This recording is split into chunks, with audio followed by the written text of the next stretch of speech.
Boa noite. Essa aula é de revisão, a primeira aula de revisão, vou mandar duas. Vou mandar essa ao vivo com vocês e mais outra, de revisão para ajudar na AP1.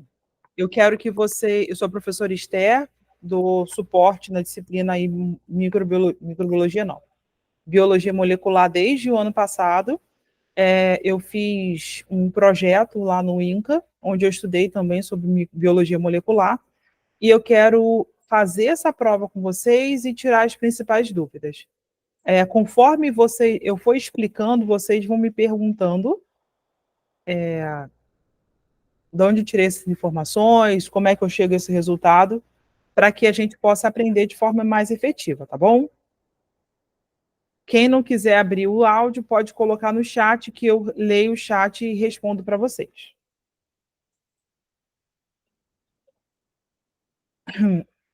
Tá, vamos lá.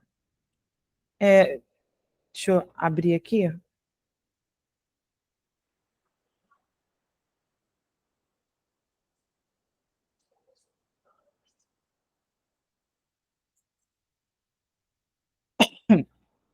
Ai, ai. Demora. Agora sim.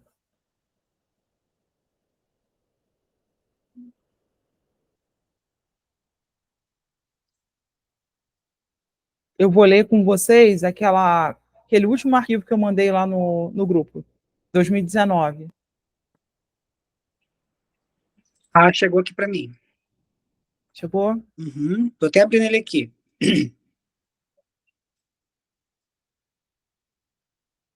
Ai, gente.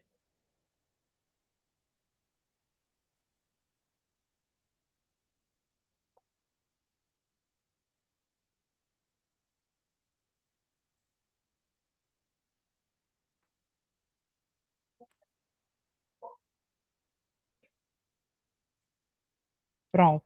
Vai abrir agora.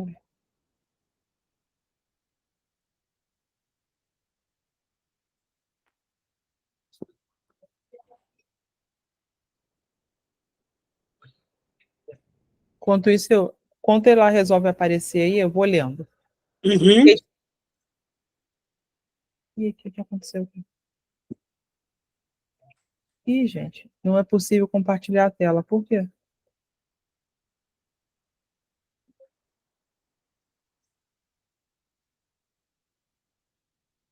Agora sim.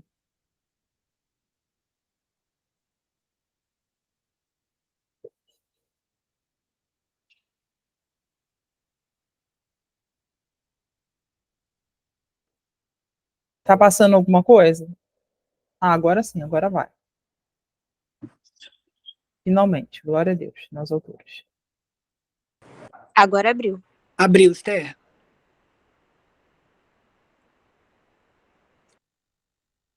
Biologia molecular. Deixa eu só aumentar bastante a letra para vocês conseguirem enxergar aí de casa.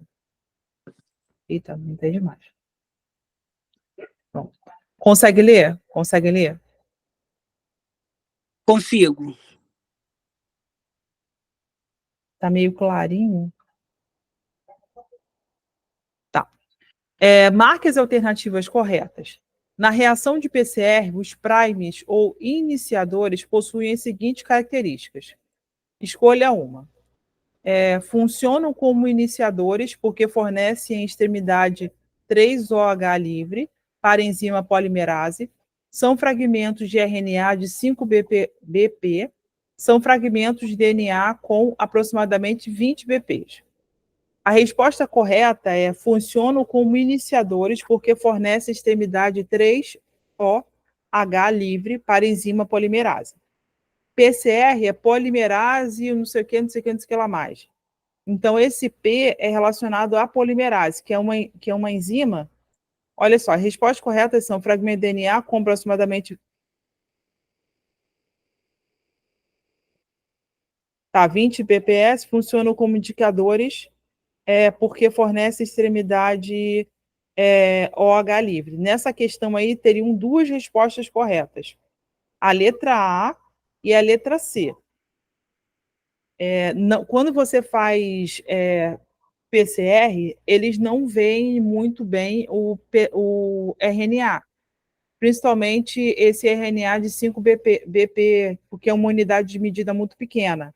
O DNA, provavelmente o RNA tem 10 BPs. Por que eu estou falando isso? BP é uma unidade de medida. Se o DNA tem 2 fitas, o RNA tem uma. Então, a metade de 20 é quanto? 10. Então, esse fragmento de RNA de 5 BP está errado. Isso é um conceito, tá? Que dependendo do tipo de RNA, ele pode ser maior, por isso que eu acredito que lendo essa questão equivale a 10 BPs, que é a unidade de medida para molécula. Molécula não, para unidade de DNA. Eu estava dando aula de tarde para um rapaz que ele vai fazer mestrado, então está fazendo um treinamento, né, antes do mestrado. Eu estava explicando para ele que o DNA ele é armazenado como se fosse em proteínas chamadas histonas. Vocês estudaram essa parte? Sim. Sim. Isso. Cada histona tem um formato bem próximo de um bob. Então, esse bob a gente usa para enrolar o cabelo e deixar o cabelo com um formato cacheado, sem precisar esquentar o cabelo, nem precisar passar nenhum produto químico. Você só destece o cabelo, passa um creme seco, tem que ser seco, não pode ter água, porque senão mofa o cabelo durante o processo. Dica de cabeleireiro. Cabeleireiro também é cultura. Então, o que acontece? Você pega 4 estonas, enrola a molécula de DNA em 4 estonas e junta um grupo. Depois você vai juntando todos os grupos de estona para formar um cromossomo. Isso reduz o espaço dentro da célula DNA e reduz também e impede que ela sofra alguma alteração externa. Para vocês terem uma ideia, se você desenovelar todas as estonas que organizam o nosso DNA, dá para dar umas 10 voltas no planeta Terra só com a molécula de DNA de uma célula. Uhum. Para você ter uma ideia como é necessário, como é o tamanho dessa molécula. Tá, número 2. Marque as alternativas. PCR é uma metodologia usada para a realização dos seguintes processos. Síntese de uma molécula de RNA a partir do DNA molde. Síntese de polipeptídeos usando aminoácidos e ribossomos. Amplificação, síntese in vitro de fragmentos de DNA previamente definidos. Olha só, PCR é uma técnica que ajuda a copiar as moléculas de DNA e induz a induz a clonagem. Vocês sabem que a DNA é uma molécula semiconservativa. Imagine que você está descendo um corrimão com uma escada com 2 corrimões. Se um lado dá defeito, o lado que está funcionando pega esse lado com defeito e conserta, para que ele fique igual. Ele é semiconservativa. Se uma dá defeito, a outra conserta. Já o RNA é uma fita só. Então, se ela der defeito, a chance de alterar todo o código do RNA é maior. Quando o RNA tem uma fita molde, por isso que eu falei para você, ele é semiconservativa. Um braço serve de modelo para o outro. Então, o DNA é como se fosse um lado só do RNA, desculpa, é um lado só do DNA. A diferença é que no DNA nós temos as bases A ligada a T e C ligada a G. No RNA é A ligada a U e C ligada a G. Só muda o T pelo U, tá? Então, quando você vai fazer um teste PCR, por exemplo, quando uma pessoa está com Covid, está com suspeita de Covid ou suspeita de dengue, então é coletado uma amostra do eixo dado, né, da secreção do nariz. Todas as células que estão ali naquela secreção, tanto humanas quanto bacterianas ou partículas virais, são, vamos dizer assim, processadas para liberar o DNA ou o RNA ou qualquer material genético envolvido. Esse material genético é homogeneizado e, por meio desse teste, o material genético é amplificado. Você aumenta a quantidade de material genético e pelo peso molecular dele, você identifica se aquele material genético é humano ou não. Você consegue observar, por meio desse PCR, se existem vários outros micróbios naquela eixo dado, naquele secreção, ou nasal, ou oral, ou de qualquer ordem.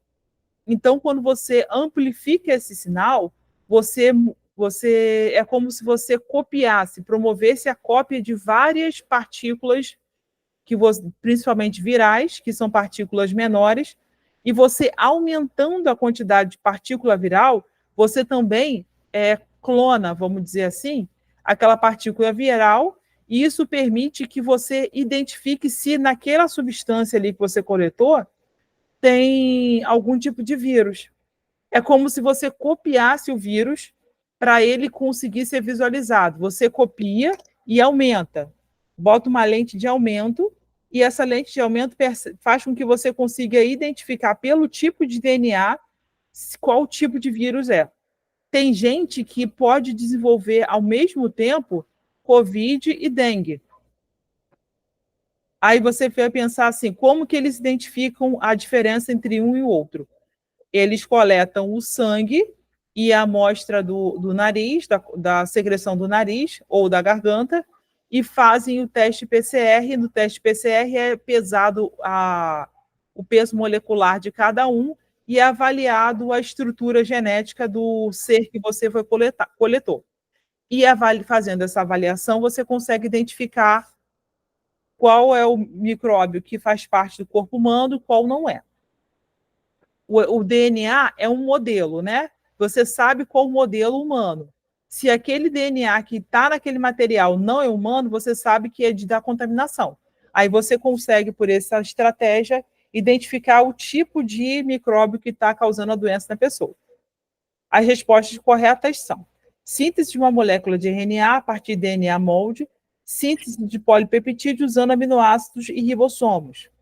Ribossomos é como se fosse uma estrutura que tem dentro da nossa célula que ajuda a decodificar o DNA para consertar se há alguma mutação. Existe RNA ribossomial e RNA mensageiro. Esse RNA é transportado de um lado para o outro dentro da célula para ajudar a consertar a célula, o DNA da célula ou o DNA molde, tá? Número 3. O PCR possui 3 fases, são elas: desnaturação da fita de DNA, anelamento dos primes e extensão da nova fita. Essa é a resposta. As opções: iniciação, alongamento e terminação. Iniciação, síntese abortiva e terminação dependente da proteína RHO. Quando uma pessoa vai fazer o PCR, ela é como se fosse uma sopa. Existem 2 formas de você alterar a conformação de uma proteína. Você pode aquecer ou causar um estresse físico ou estresse químico.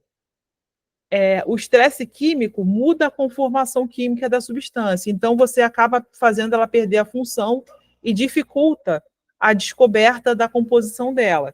Já o estresse físico, ele é mais fácil de controlar.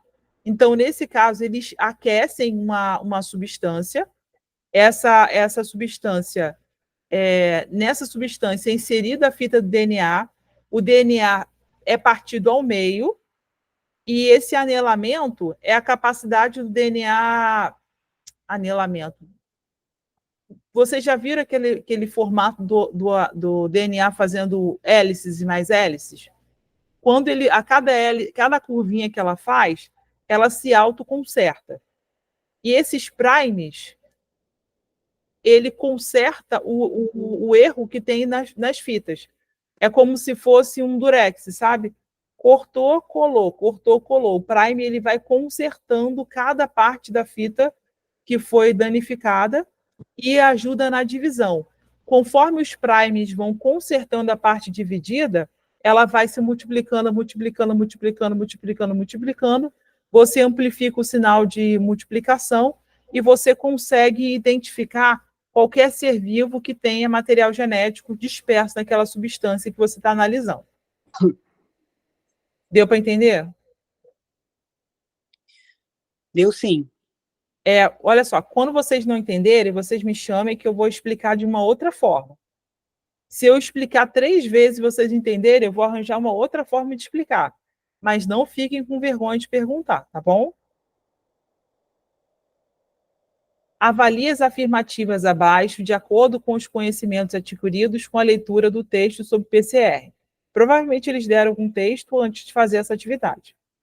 A temperatura para o anilamento dos primes é na faixa de 30 graus Celsius, não dependendo do tamanho e da composição dos nucleotídeos. Provavelmente não. É uma temperatura bem maior, a ponto de chegar a quase 100. A temperatura para o passo de desnaturação do DNA está na faixa de 90 a 95, correto. As variações de temperatura do PCR é controlada, as variações de temperatura do PCR são controladas por um equipamento chamado termociclador. Quando eu estava na graduação, eu vi uma máquina de fazer PCR. É como se fosse uma... Vocês já viram derretedeira de chocolate? Já. Uhum. Então, o termociclador é um aparelho bem parecido com esse, só que tem um computadorzinho associado a ele. Por quê? Esse computadorzinho, nesse computadorzinho, você coloca a especificação de temperatura que você quer. Se você quiser manter a temperatura estável para ele se reproduzir normalmente, você mantém a temperatura corporal, que é de 36 mais ou menos 2, que é 35 mais ou menos 2. Varia de 35 a 37. Se você quer manter a DNA estável. Agora, se você quer desnaturar a proteína, você quer quebrar ela, você tem que fazer uma temperatura de fervimento, fazer com que ela ferva. Para você ter uma ideia, o ser humano consegue sobreviver no máximo até 80 graus. Se você tiver num ambiente que tiver uma temperatura acima de 80 graus, todas as proteínas do nosso corpo vão se desnaturar, principalmente o DNA, porque de 90 a 95 graus o DNA se desnatura. Então, 10 graus abaixo da temperatura de naturação, o ser humano consegue sobreviver. Acima, ele não consegue. Justamente por isso. Porque todo o DNA que manda na síntese das moléculas e síntese das células, ele é desnaturado com essa temperatura. Esse termociclador, ele vai aquecendo controladamente o material genético que foi inserido lá e vai quebrando a molécula de DNA em pedacinhos. Isso faz com que facilite o estudo. A resposta correta é: a temperatura para o anelamento dos primes é na faixa de 30 graus, não dependendo do tamanho e da composição dos nucleotídeos. E essa opção está errada. A temperatura para o passo de desnaturação do DNA está na faixa de 90 a 95, está correto. A variação de temperatura do PCR é controlada por um equipamento chamado termociclador. Existem vários ciclos de temperatura. Não é simplesmente você botar 90 graus que a temperatura chega na fase necessária para desnaturar a proteína. Você tem que ir em ciclos. No primeiro ciclo chega uma temperatura, no segundo ciclo chega na outra temperatura, no terceiro e assim até chegar à temperatura ideal para garantir a desnaturação da proteína no DNA. Número 5.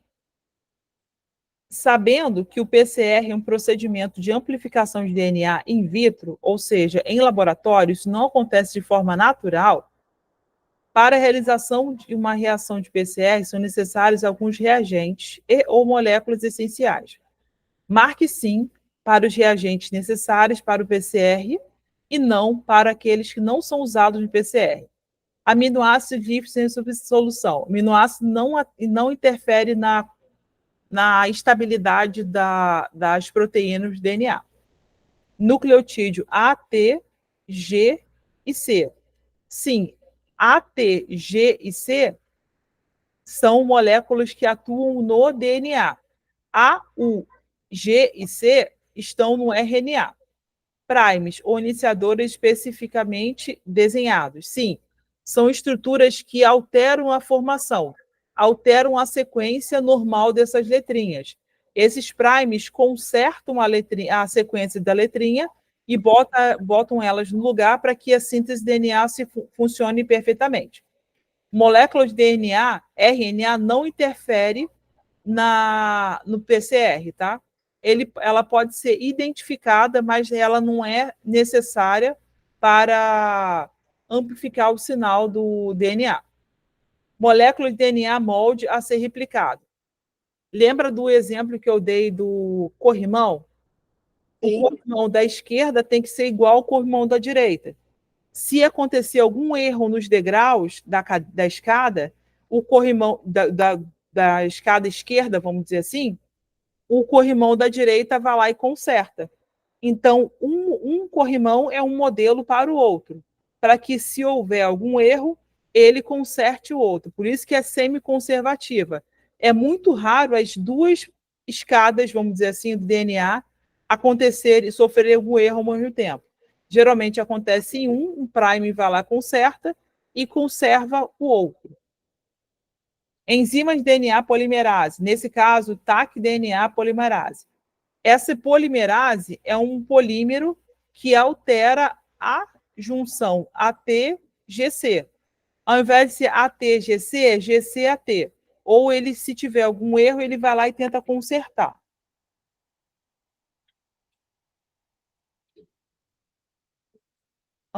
Peraí que eu vou parar a gravação e vou voltar, porque senão o vídeo vai ficar muito grande.